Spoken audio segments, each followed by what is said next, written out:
Simone, you and I have worked together on a retrospective, so to say, of a moment in time. And that was already, that's now 12 years ago.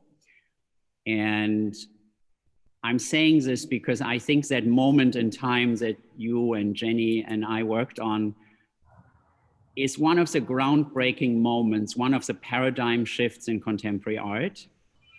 And we're going to talk a lot about this in our presentation. But I wanted to start a bit about more like a chronological, also a biographical introduction. You have your childhood. You were born in Italy. Your family had to flee Italy and Europe, and you flew from Italy through Switzerland to the United States. Do you want to say a bit about your childhood? Because this is such an incredible experience when you think about how you grew up between the continents and between the political systems and arriving here.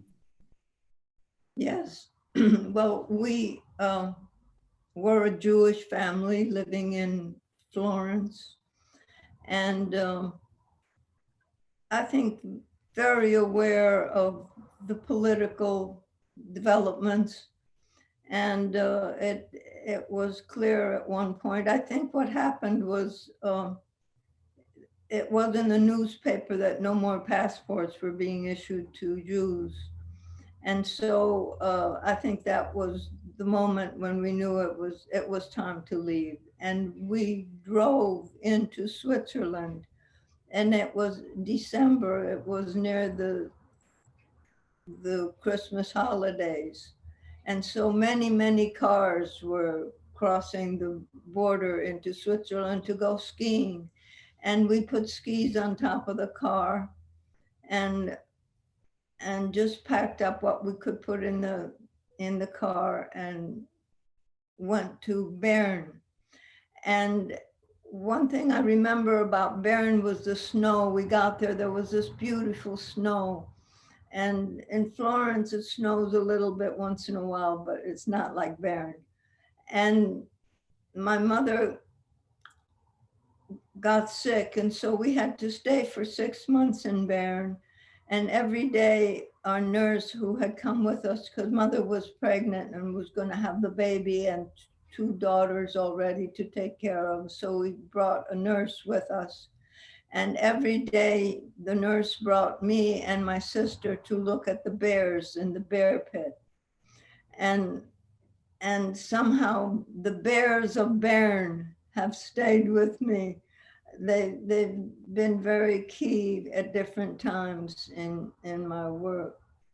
And then we were lucky to be able to get on the New Amsterdam. I guess it must have been in Cherbourg, and to come to New York in time to see the 1939 World's Fair.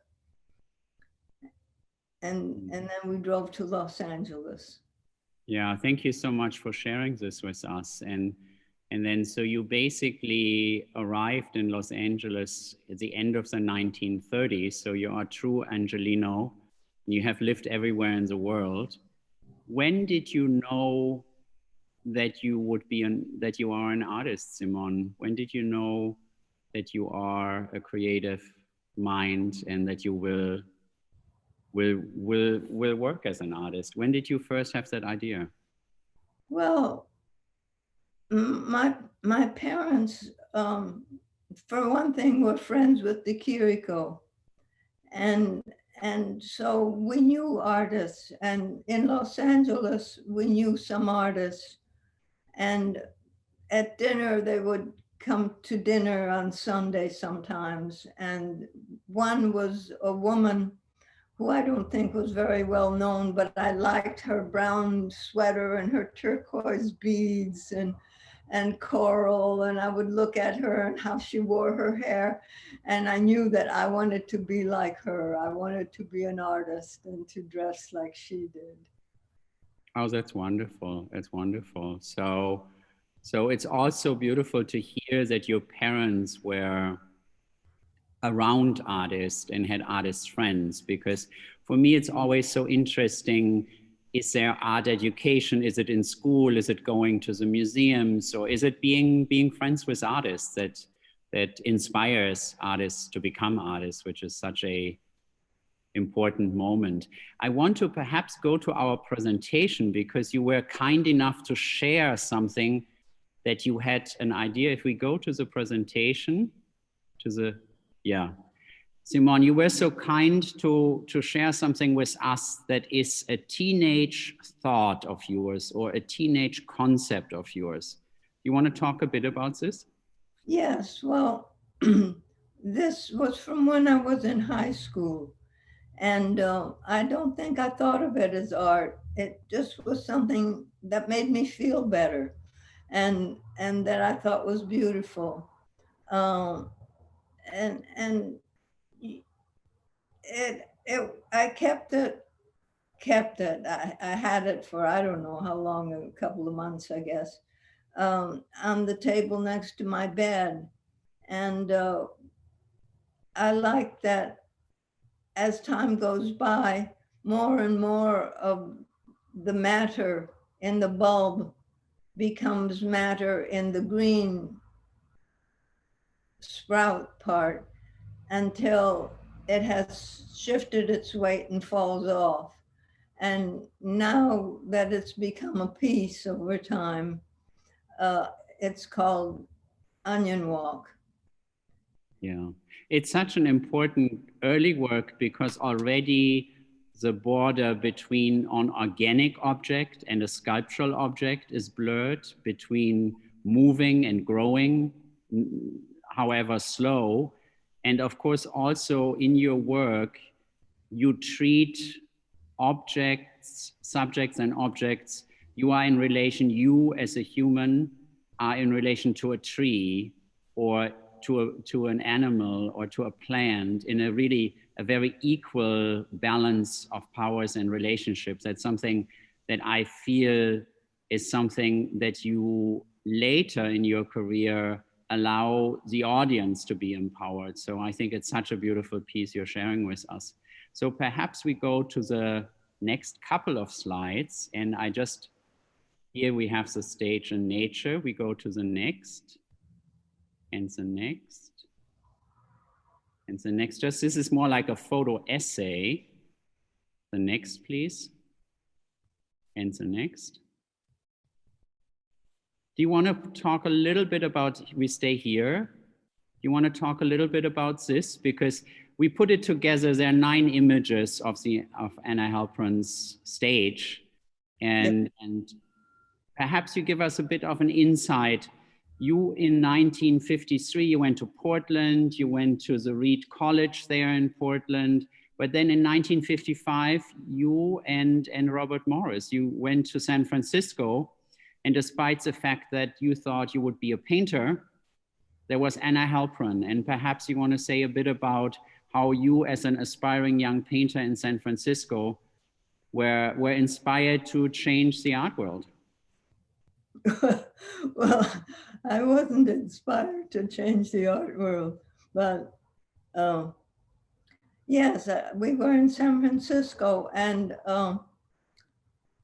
Bob taught me how to stretch a canvas, and we were living in a building where we had some space where we lived, and also was Bob's studio, and there were several studios in the building. So I started to paint. And my main trouble with painting was, what do you do with this oily, wet thing? And I was painting big paintings, and also found that there was a dance school very nearby, and I was going there for fun for once a week, and that was the Halpern Lathrop School. And I was not very interested, but it was fun. And the way it turned out, it was a moment when Anna Halpern was leaving the Halpern Lathrop School, which that school had been more technically oriented.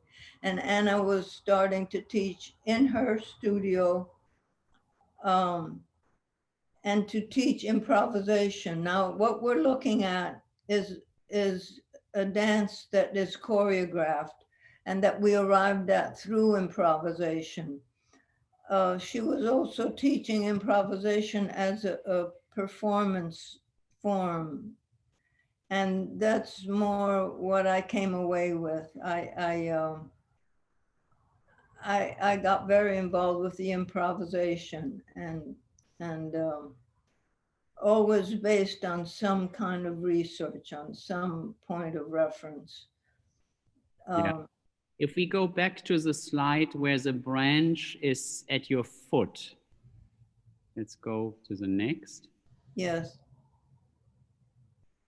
I don't know if that's my foot or Anna's foot. Yeah, it's an incredible image. It's an incredible image. And there will be later a video we're looking at, which I think is beautifully referring to. Let's perhaps go to the next slide. So that's a summer workshop in 1959. And it's beautiful. There is a little sign saying, "Me, there you are." There's Anne. Who else was around at that time in the 50s around Anna Halpern? Well, Yvonne Rainer is right there in a way between me and Anna. Ah, yeah, yeah. The figure between the two arrows. June Ekman is the on the top, the second from the left in the black shirt and skirt. The man that's furthest down, sitting on the bench, John Graham, was one of the main dancers with Anna, and A.A. Leith, who is just below Anna and Yvonne Rainer. I think he has a mustache and glasses. Yeah. So Anna, A.A., John, and for a time myself, the four of us were the nucleus, and we were performing improvisationally, moving and speaking and speaking nonsense. It was kind of a surrealist approach to performance. That's amazing. That's amazing. If we go to the next slide, so that was summer 59, the summer workshop of Anna Halpern.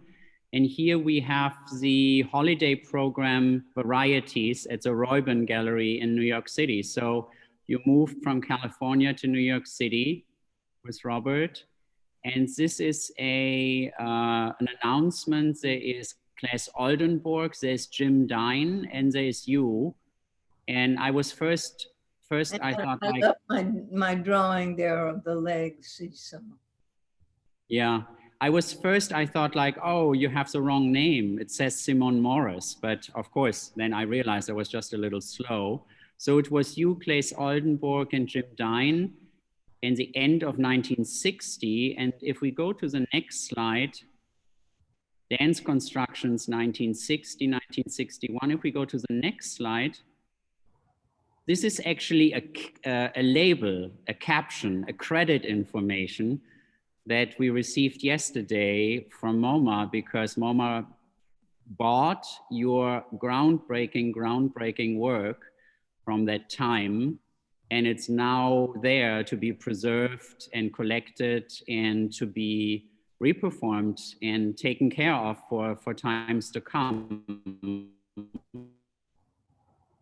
Yeah. I just put this label there because I think a testament that works like slantboard, platform, seesaw, huddle, roller boxes.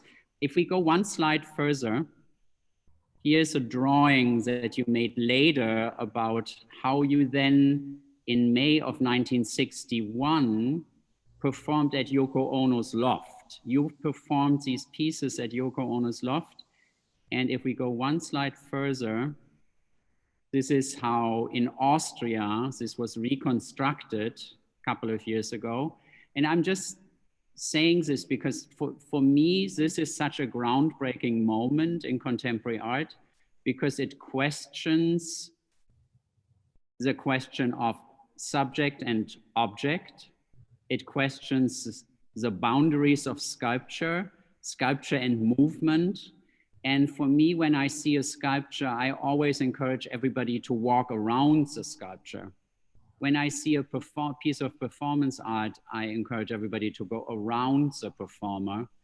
And for me, this work is one of the most important works of the last decades because it really questions what a sculpture is. It questions what a performance is. It equals performance and sculpture, and it empowers the audience to complete the work. So I think this is, and I'm saying this because of course you are, as an artist, you would never say that, but I think it's one of the most groundbreaking pieces.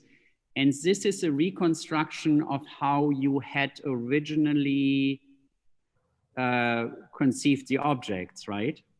Yes. And yes. was there ever a moment, did you say, oh, I have to photograph this? This is something I have to photograph? I don't understand the question. You mean this photograph here at... No, I meant when you did this at Yoko Ono's loft in 1961. We were not really photographing our work or videoing. Well, we weren't videoing, but we were not archiving our work at that time. We were just doing it. Yeah, yeah. Because if you just have this as a sculptural setting, it is already a groundbreaking work. But then people, of course, started performing with every, and there's a video in the background of Huddle, which is one of the groundbreaking works where 6 to 7 people basically climb on top of each other, creating a larger than one person object, an object that's a collective object. And I just want to mention one thing. Yes, please. The far wall, the white wall that's behind the seesaw, if you look a little bit to the right, there's a, it looks like onion walk. Yes, on Yes. a little shelf. Yes, exactly, exactly. So perhaps we go further, but I felt that this image is now so important as a moment in time, 1960-61, where I think this was just such a paradigm shift. And here we have the pictures from Reuben Gallery, from the end of the year performance. Where I think it was Robert Morris and Yvonne participating as well. Yes, on the seesaw. Yeah, so we have seesaw coming here. Yeah, that's Yvonne and Bob. Yeah, and you have an audience in front of this. These are such important works. So we go to the next, please. And I find it so humorous and interesting that we didn't even bother to move the chairs. Yeah. that are leaned up there, that was part of ours. Yeah. No, when I asked you about the photograph, I think what you just said, I said, did you want to photograph it when it was empty? And you having the chairs there is a beautiful anecdote that you didn't do that because you considered it in a different way. So that is December 1960, and then it was May 1961 where you restaged the setup at Yoko Ono's loft. Incredible. So let's go to the next. Here's a drawing, and let's go one further, which I think is such an incredibly important piece, Hangers. Do you want to talk a bit about this piece, Simone? Yes, there are 3 or sometimes 4 people standing in the loop of the rope. Earlier, we saw the ropes hanging empty. So there are, let's say, 4 people standing in the rope and 3 people walking through that environment of people hanging in the rope, and they're walking very calmly, but the space is close enough that they kind of brush against the hangers. And so the hangers rock a little bit. As you can imagine, they're hanging like this, and someone walks by and they rock around a little bit, and someone walks by this way. And so it's a relationship to gravity, to space. It's very meditational. You would think it's very easy to perform, but it's not, because it's a question of presence, of being in that rope, seeing with your eyes, so it doesn't get like a zombie where the eyes are looking inward. Just calmly being part of that activity. Yeah. And for me, it's also, of course, what we talked about before, the viewer looking at the sculpture, but the viewer becoming the sculpture, and the participation in it. And of course, bringing movement and duration. It's time-based sculpture, which every sculpture is time-based in its viewing, but not in its participation. Mm-hmm. That was a moment you just showed us where Yvonne was performing your seesaw. That was also a moment where Judson Church started to take off. Do you want to say a little bit about Judson Church? Because I think that was, as this body of work, your body of work, I think being such a generative, such a groundbreaking moment of shift in contemporary art, Judson Church was several artists who really worked on that moment, right? Yes, I must say that a lot of the people involved, the artists involved with Judson Church, had taken the workshop of Robert Dunn at the Merce Cunningham studio. Robert was a musician. He played for a lot of the classes at the Merce Cunningham studio, but also he was very much studying John Cage, who was the musical director for the Merce Cunningham Company. And Robert taught a composition class in the Cunningham studio. And in that class, he talked a lot about John Cage, and we worked with some of John Cage's scores. And eventually we were branching out in different ways. And Bob Dunn was encouraging us to come up with our own ideas. And I remember one assignment was that the next week we would come back with each of us with a 3-minute piece, and we would not work on it for more than 3 minutes during the week. So it was going to be an idea. That's incredible. That's incredible. So you being involved in Judson Church, you doing these important dance constructions, I think some of your male artist colleagues did similar things what you did. If we go a couple of slides back to the slide in Salzburg, the overview of just go a little bit back. If you look at this, some of your male colleagues did this and just left it in the gallery without any participant, and they sold it as sculpture. There's a very beautiful quote we're gonna have later, where you were basically saying, oh, I could have made them at sculpture, but where would I put them? So. Oh, that was, the wet canvases.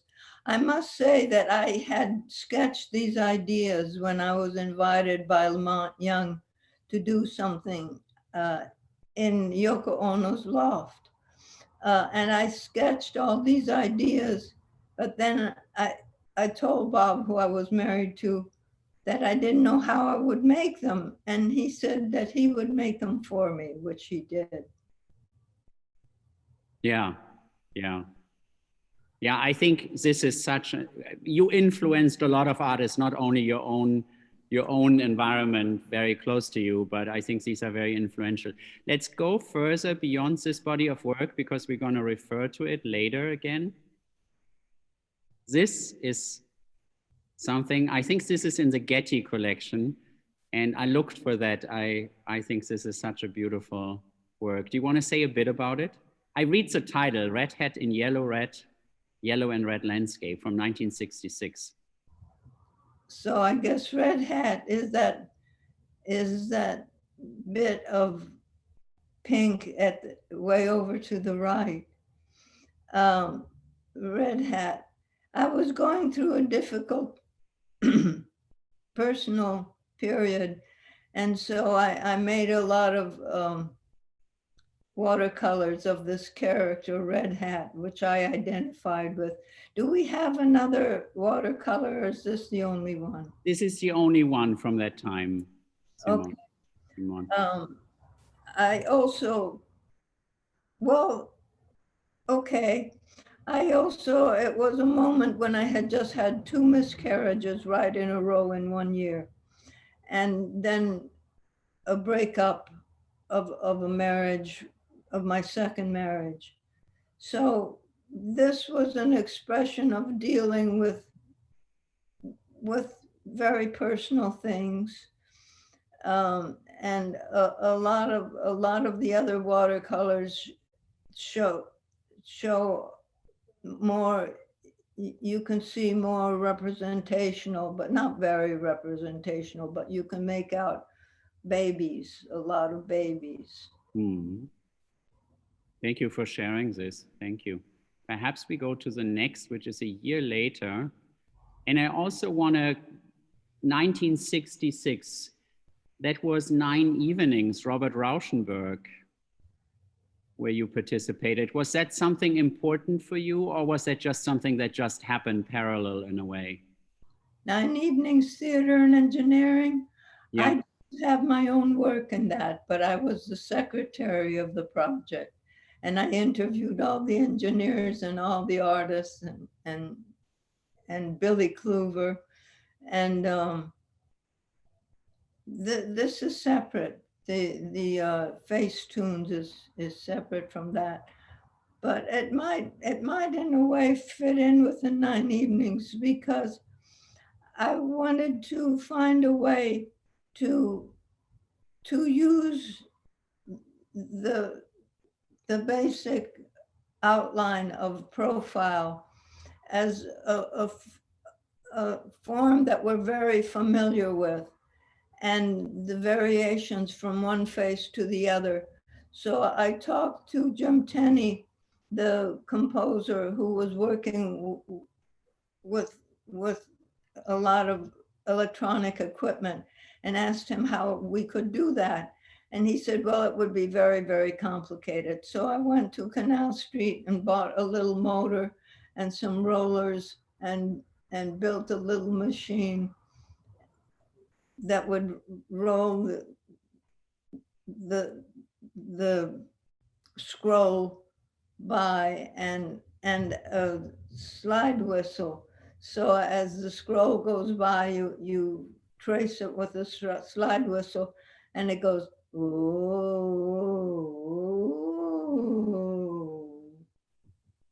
And then there's the zero tone that's always going. Yeah, the scores, music, sound are such important recurrent motifs in your work, and that was quite beautiful that you just interpreted this in a way. If we go to the next slides, then you went to Italy, where Gallery Latico in Rome was one of the epicenters of artistic innovation. We have 3 of Seesaw, and then we have 2 pictures of the platforms, or 1 picture of platforms. The person on the Seesaw with me is Steve Paxton. Let's go. The innovator of contact improvisation. That's incredible. That's incredible. So if we go to platforms, because as when you did this in Yoko Ono's loft, there was no photographs so much, no documentation. say a bit what these platforms are, because I talked about the blurring the border of the object and the subject, the sculpture and the human being. The way it's performed is, well, back then it was always a man and a woman. Now it can be two men or two women. And at that time, the man lifts up one end of the box and the woman lies down and he sets it back down. Then he goes to the box, his box, lifts it up, lies down and sets it down. You only see the two boxes. And in the box, they whistle on the out breath. Any tone that comes is fine. And it lasts for 10 minutes. And on the in breath, they're silent, and then the out breath is a whistle. And sometimes the two whistles happen to be at the same time. Sometimes there's a moment of silence. Sometimes it's kind of like answering each other. And then at 10 minutes, he comes out of his box, goes over, lifts her end, and she walks out. And so the experience for the audience is very quiet, listening to the whistling that they know is coming from under the boxes. What an incredibly important work. What you see is what you see or not. It's really such a game-changing work. That was 1969. You returned to America and you go to Woodstock. Do you want to, let's not go to that slide yet. Let's stay with platforms or stay with you. I always, that's much nicer to have to see you on this video. So is it okay to ask about Woodstock? Sure. I'm glad I did it. Some friends said, we're going to the Woodstock Festival. You want to come with us? Sure. So within an hour that I got there, someone had handed me some Kool-Aid to drink. And it took me a year to get back from there. And I very much lived sleeping at different friends' places and wandering around. For a while, I was with a group in a cabin in the woods. There were, I guess, about 12, 15 of us living there, doing a lot of acid, running around naked in the woods, and seeing it through a different lens. Let's put it that way.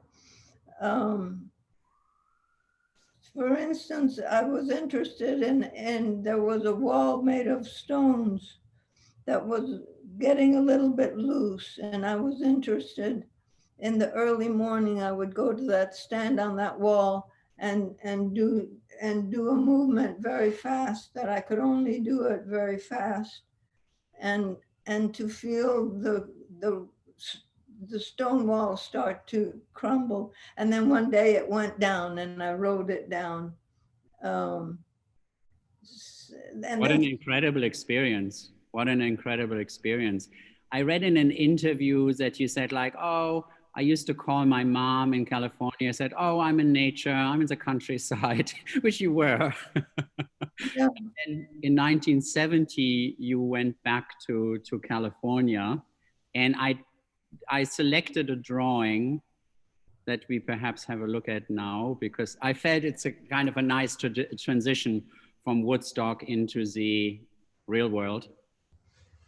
Floating from 1971. Yeah. Such a beautiful drawing. Yeah. Do you want to say a little bit about your drawing practice, Simone? Because you have drawing practice in terms of drawing and writing scores and construction drawings, but then you also have the practice of a drawing like this, which is different. It's a different. Yeah, yeah, this is a drawing. The drawings tend to be related to my movement practice. Mm-hmm. But this, I think, was shortly before I I started, I stopped smoking dope when I was teaching or performing because I felt that I was in a state of being that was fine for myself, but it wasn't so good for my students, that I should be all awake and sharp when I teach. And Yeah, it's a very, very beautiful drawing, a very beautiful drawing. If we go to the next, Simone, next slide, this is bottom, which yeah, is just to explain a little bit to our audience. This is basically 4 postcards of national parks, and they are projected as slide projections. And there is a 5-minute sound. It could be like drumming, it could be a vacuum cleaner, it could be 3 voices holding a chord, it could be like there is a volume, a duration, a sculptural moment of sound that goes with each image. yeah. What was your inspiration of this work, and where did you exhibit this? And where did what? Where did you show it? Yes, where did I show it? I think I showed it at, oh, I'm sure Jason is just saying, you showed it at, and I can't hear him. Um, It's an I, incredible piece. It's such an incredible piece. yeah, a lot of pieces are very personal. A lot of these kind of side pieces are very personal. This was after a breakup, and I felt like I was really hitting bottom. And then I thought, well, I'll walk on the bottom. And it's called Bottom. Yeah. And each slide is up for 5 minutes. So it's a 20-minute piece. And each slide has the sound that belongs with it. And as you were saying, one of them is drumming. One of them is 3 voices holding a chord, which happened to be Lamont Young, Marion Zazila, and Simone's voice. Another one is vacuum cleaner, and another one is whistling a very short phrase from a love song. And it takes a lot of patience to sit through the whole piece, and these 20 minutes of 5 minutes each of one sound and one image. And it has a certain weight and certain Yeah. requires a certain Hmm. commitment by the watcher to watch it. Yeah, definitely a duration in a way. And it's so interesting that in several of your works, one of the early pieces, Sensors, a voice is competing with like a pan full of nails and metal in it. So there's always this tension between one sound and the other sound. And of course, there's always also the tension between the two, the components of this. And I want to go perhaps for the next one. We just have a slide of solo, but we have a video of solo that we can share next.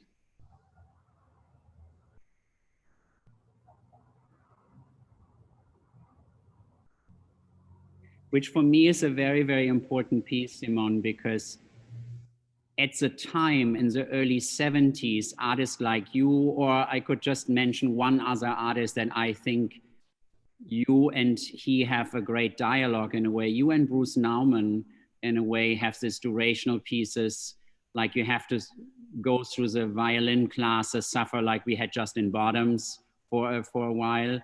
And I remember drawings and performances he did. So this is, again, such a groundbreaking piece defining a gallery for a certain time with your body. You want to say a bit more about this piece, Simone? Yes, I was working with centrifugal and centrifugal forces. And I don't know how much of this we're going to watch, but eventually I get to the floor. It looks like I'm about to get there soon. And then I take it into crawling and okay. And this was from watching the animals, although they don't go to their knees. Yeah. But this piece and Huddle and Platforms were such incredible influential pieces then. And in the last 15 years, so many artists started doing performance in galleries, and galleries started showing performance more and selling it, and museums started collecting it. I think these are incredibly influential pieces. So perhaps we go to the next. And to the next. These are works from the mid-70s, holograms. Yeah. I worked with the holographer Lloyd Cross. He was developing what I like to call animation holography. Mm-hmm. Which means that if you change your position in relation to the hologram, you're moving. You are actually moving. Because to make it, I stood on a revolving platform and I made a short phrase of movement. And meanwhile, he took a 35 millimeter film of me making one revolution on the platform, making that one movement. And then the hologram consists of multiple holograms of each frame, so that as you walk around it, you're seeing the hologram of a different frame of the action. So you see the action. And it's beautiful because you can go back and forth and really study a moment. Yeah, I think these are incredible works. They premiered in '78 at Sonnabend Gallery, and of course they were a huge success. They're incredible works. So let's go to the next. We have here the large illumination drawing, which when I talk about it, I always call the zero drawing, because if you have the next slide, there's zero in Tokyo. Do you want to say a bit about this performance? Well, maybe I'll say first a bit about the work. I had been working with Charlemagne Palestine, the composer, musician. And he on the piano and me running around very much like in the solo video that we just saw. And I was finding that if I would lean one way or the other, it would affect my trajectory. And I started making mandalas by running in a circle and tilting my balance. And so that's what they're doing too. They're tipping their balance as they go in a circle. And I was interested that if you look at the drawing, you can see that the Arabic numerals are within it. It's easy to see that the diagonal is like the diagonal of the 7, and you look at the top and you see a 7, then it's easy to see the 9 or the 3. And here we are in Tokyo. There was the, what was the show called? I don't remember now, but I was invited to come to Tokyo, and I brought Pooh and Terry O'Reilly, not Terry Riley, but Terry O'Reilly with me to Tokyo. And I'll just tell a little story that at the end of the whole festival, there was a cocktail party and Trisha was talking to the CEO of the big department store that had the theater on the top floor where we performed. And he told her that he knew that we would come in sweatpants and sweatshirts, and they were starting a line of sweatpants and sweatshirts. So they invited us, and in fact, here we are. I told you how influential you are. So sorry for taking this lightly, but that's a beautiful anecdote. Let's go to the next one. Yeah. I had to write that down because you are quoted. Someone must have handed me a flexible tubing from a hardware store. Yeah. Yeah, and I call it the Molimo because I had read about the pygmy of the Ituri forest who, when something bad happened, would play the Molimo to wake up the forest so that she would take care of them. And originally, to make a Molimo, they would take a piece of a certain plant, a piece of a branch of a certain plant and bury it in the ground and let the ants eat the inside of it so they'd have a flute. And then when there was starting to be some influence from Europeans who were coming to colonize, they found that they could get to a hardware store and get I think some drain or something like that, and they let me just say, and they said that the Molimo is the sound, it's not the object. So any object that makes that sound is fine. This is it's so revealing about hearing you talking about your work, because you say any object that's creating the action or the perception, the sound is fine. And of course, it's also somehow a backwards idea of a ready-made, because you can take something from a hardware store and create it in a museum, but you can also take something out of a hardware store and just use it for that purpose that is artistic or performative. And I think this work for me also, museums around the world in the last 15 years started preserving and collecting and re-exhibiting performance art. And they follow artists like you, because if you were just a sculptor, you would have created a sculpture, it's in storage, it's created, it's shipped somewhere. But with your moving sculptures, with your time-based sculptures, they have to be reperformed. There needs to be instructions, there needs to be interpretations.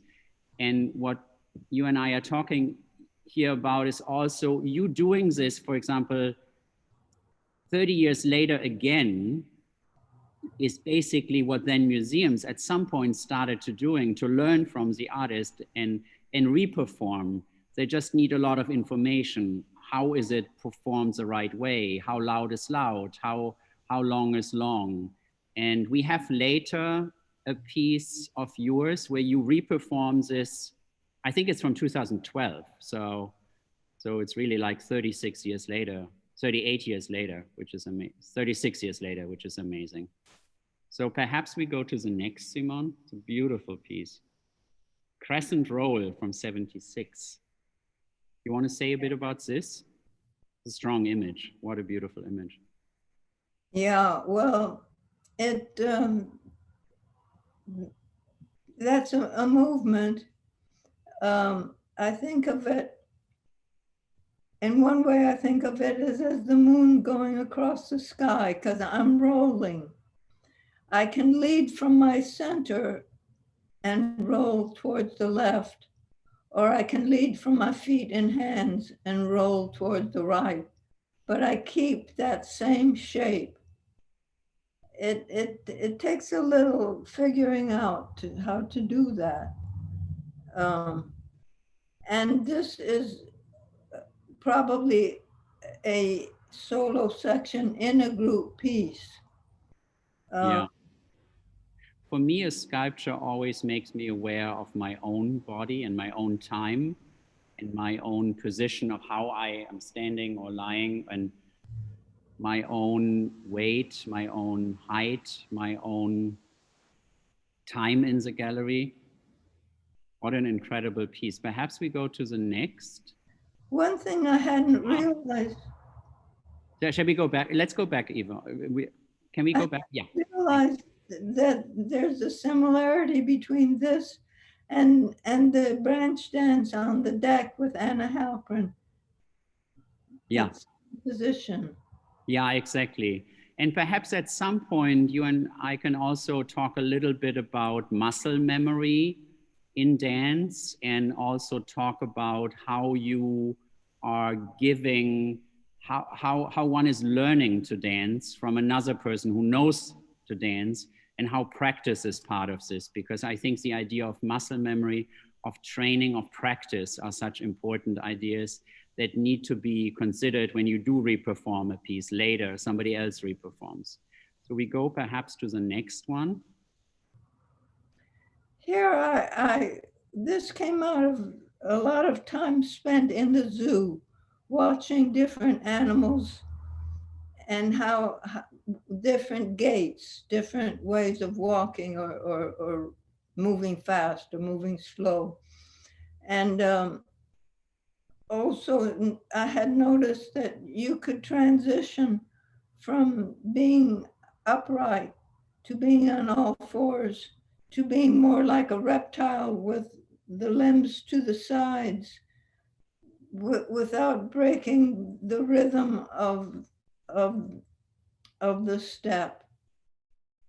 Yeah, it's an incredible witness also to you being so close throughout your life. You visit zoos and you'd comment how crocodiles crawl over each other, and how animals are sometimes in a different kind of contact, of course, than human beings. And if we go to the next slide, that's one of the groundbreaking pieces from 1960-61, but here performed in Vienna in the 70s, Huddle, where 6 to 7 people basically create this agglomeration, this sculpture that is both participatory and temporary.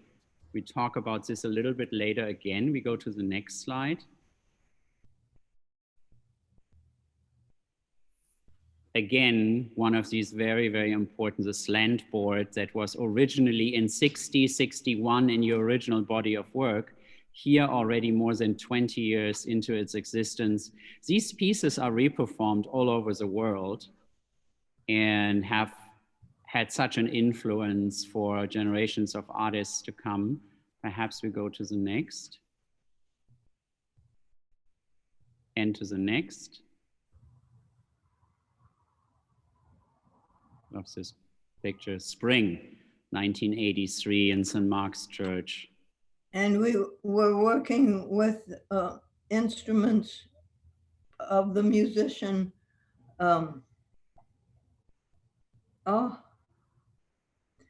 Okay, his name will come, and I'll speak his name probably in a few minutes, and referring to this picture. Zev. Yeah. That's incredible. Metal instruments. And so that's a piece of metal that I'm jumping with, and it's going clang, clang. Yeah. But again, the human body and the object, both in movement. What is the sculpture? Where's the performance? Where do both end and start? Such an important piece. And it comes from a physical desire and enjoyment of engaging with something that's heavy or something that you pull yourself up. It's a wanting to. At one time, I almost had an opportunity to help work on a stone wall in England as a summer as a summer opportunity to live with farmers and help them with their stone walls. And it didn't work out, but it comes from that desire to engage with something else besides myself that has weight and mass. Yeah, absolutely, absolutely. So we go to the next. You talk about weight and mass, and we talk about your dance constructions. Of course, what you just said about the jumping with an object or the building of a wall applies also. I put this in because I'm quite proud that MOCA in 2004 showed this, rollers. We saw that before in the 1960s picture. Yeah. Such a groundbreaking piece. And we go to the next, which is from the Getty in the same year. And this is actually a video that I think we should watch. I love to garden, and if you put the herbs,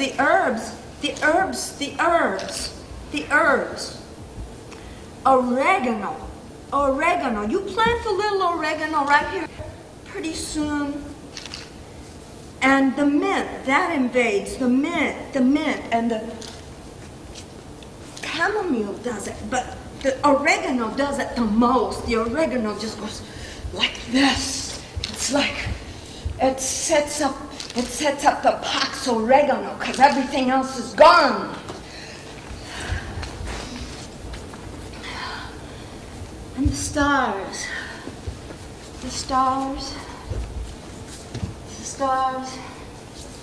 And somewhere, what is normal is you have a piece of bread here. You have a piece of bread, and you go through, and the Gilgamesh guys are there. The Gilgamesh guys, and you're trying to, and you've got this bread, and and that's normal. That's normal. You're hiding. You walk by somebody in the street, and this is coming out of their nose, their nose, coming out of their nose. And it's so nice here. It's so nice. And it's so beautiful. Look how beautiful. Thank you, Yvonne. This is always so beautiful to see. It reminded me exactly nearly a year ago, we had the morning program at One Me's Warehouse at MOCA, and you performed spontaneously, which was the highlight of the day. So can you say a bit about the news animation and this body of work that is actually a very important body of work in your artistic practice? Yeah, well, it's improvisational. Before I do one, I do some writing. I do a kind of writing that I call focused stream of consciousness, because it taps into the stream of consciousness, but I know that it's going to refer to things in the world. It's going to give some political thoughts. So that's the frame. And then I find that the movement influences what I think about. And what I'm thinking about influences the movement. So there's a circular working out of thoughts between the body and the language mind. Yeah, it's incredible. What a beautiful piece, Yvonne. So Simone, let's go to the next. And Simone, you and I were I was so fortunate that I could work with you, Simone, on a small retrospective. It's already 12 years ago. Yeah. And you and other groundbreaking artists, Yvonne Rainer was part of it. And I remember Yoko Ono, she participated, Marina participated. You and other artists were guiding the museum how to collect performance art going forward, because you as the pioneers can tell the museum in oral history, can inform the museum, Simone, how do museums actually go forward? And there were so many museums part of these workshops, like museums from all over the world, collecting museum, thinking about it. And as part of the process, what you were so kind to do, Simone, was that that you allowed us to restage what we looked at 1960 at the Reuben Gallery, 1961 at Yoko Ono's loft. You allowed us to reperform this at MoMA, and perhaps we go to the next. You see yourself here in the back. Yeah. And we go to the next. I think we only have 3 slides of this, but it's such incredibly important work. Here we have the platforms where one of the performers is going back. This is not actually in the gallery, but we also did hangers. So if we go back 1 more and 2 more, 1 more. So here is accompaniment of Lamont Young's 2 Sounds where you are performing it. That was the highlight of the whole exhibition. Then we go to the next groundbreaking piece that inspired so many generations and is so often reperformed, Huddle. We go to the next, we have platforms. And then actually we go to the Hayward because there were so many museums participating. This is hangers reperformed at the Hayward, and you see 3 people hanging in the hangers and 1 person walking through. What an incredible body of work. So perhaps we go to the next. And I just want to mention something about Huddle. Then let's go back to Huddle. I'm so honored that we have you here and you talking about these pieces.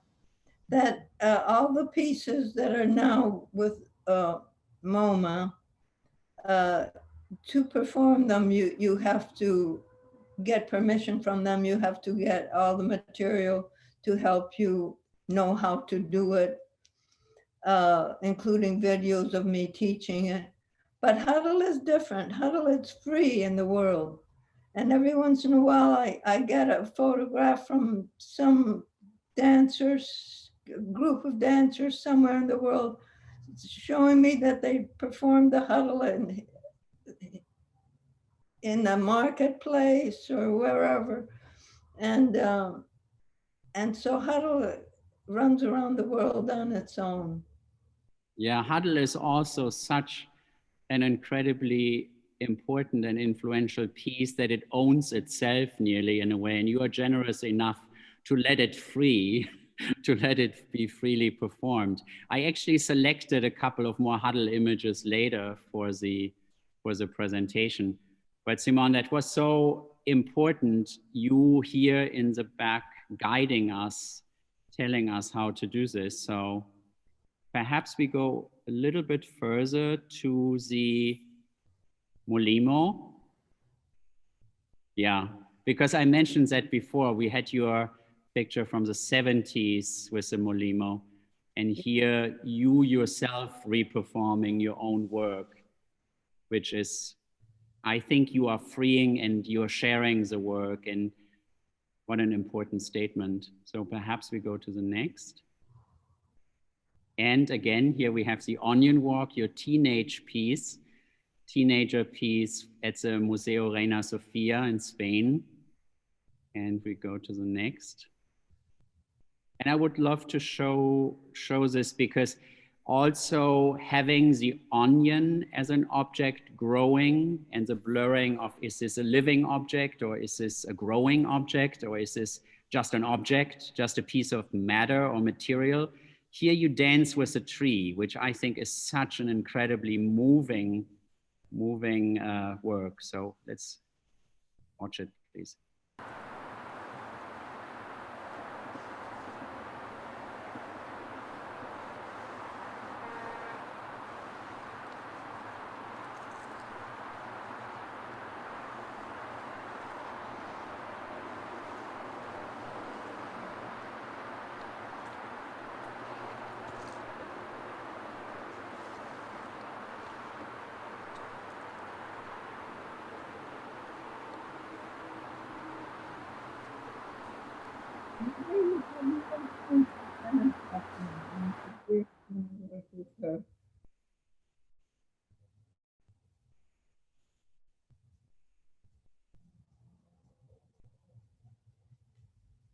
I think there's actually sound to the video.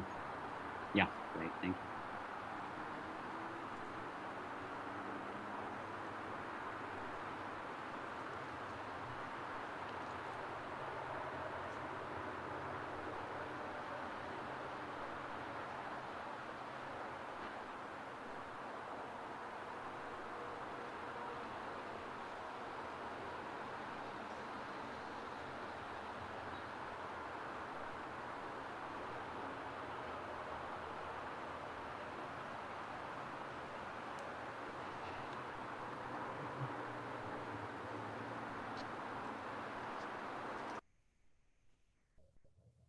What an incredible piece, Simone. What an incredible piece.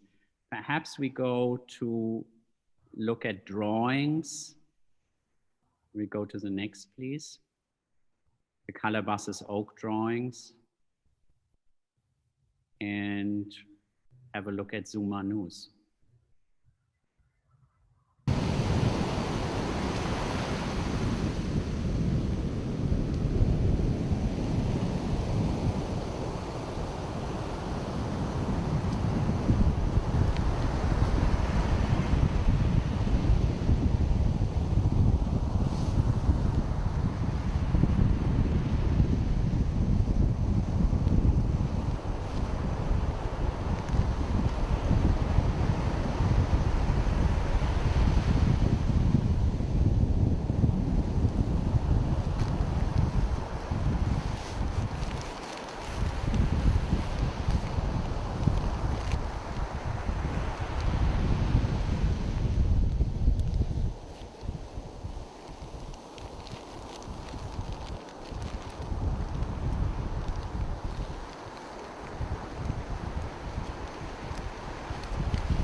Where did you perform this?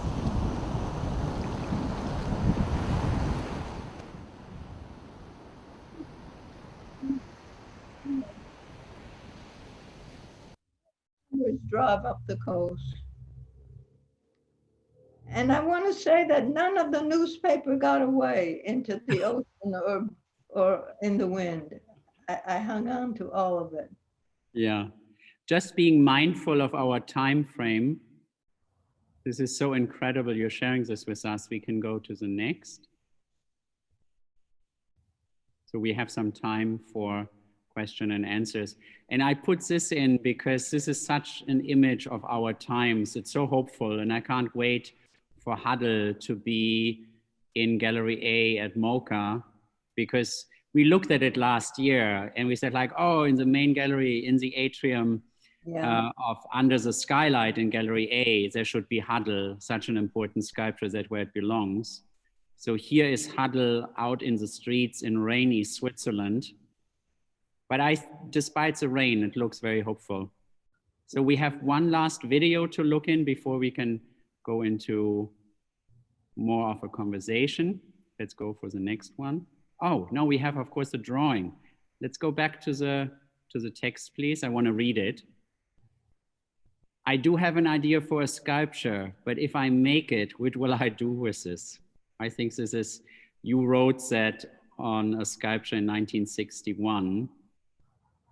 And then we look at the sculpture. Can we look at the sculpture? Where is this sculpture now, Simone? Probably at the Box Gallery, although was it shown in Italy? Maybe. Yeah, it's not. It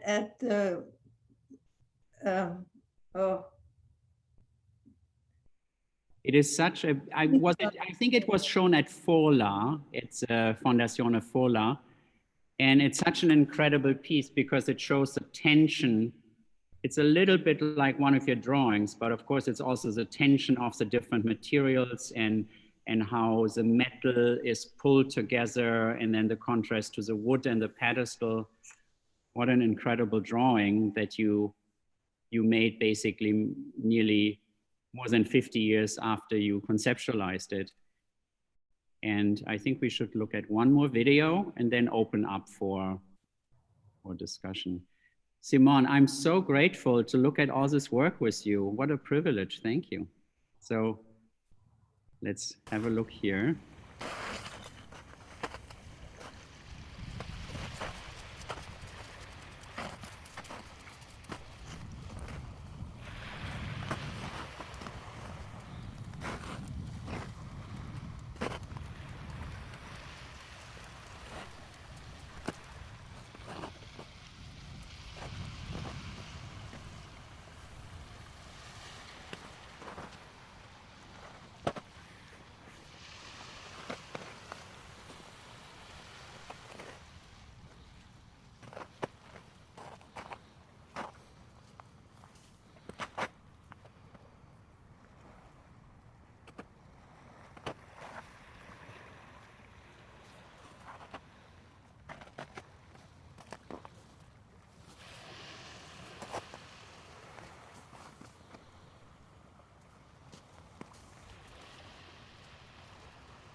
Wow, that's incredible. How you're throwing yourself into the world. Is it a tree? Is it the ocean with the newspapers, or here in the snow? Incredible. I want to mention that the ocean video and this video in the snow, Jason Underhill shot them, and each of them are one long shot. Incredible pieces, Simone. They're incredible. And when you perform these, are they improvised, or do you rehearse? Do you have a score before, or is that you arrive at a location and then it's a durational improvisation, Simone? It's an improvisation, but I know that the reason I wanted to do this is that I wanted to feel the snow and to get my body into it. So I already know basically what kind of action it will be. Yeah. Yeah. With the newspapers at the shore. Yeah, it's such an act of generosity to connect with the elements and to connect with nature and to connect with the ocean here. It's so credible as something that goes through all of your work, that you said huddle free, everybody can re-perform it without asking you. You are empowering the viewer to participate in your work, and this is really an incredible body of work, Simone. Thank you so much. Thank you, thank you, thank you. It's incredible. Thank you.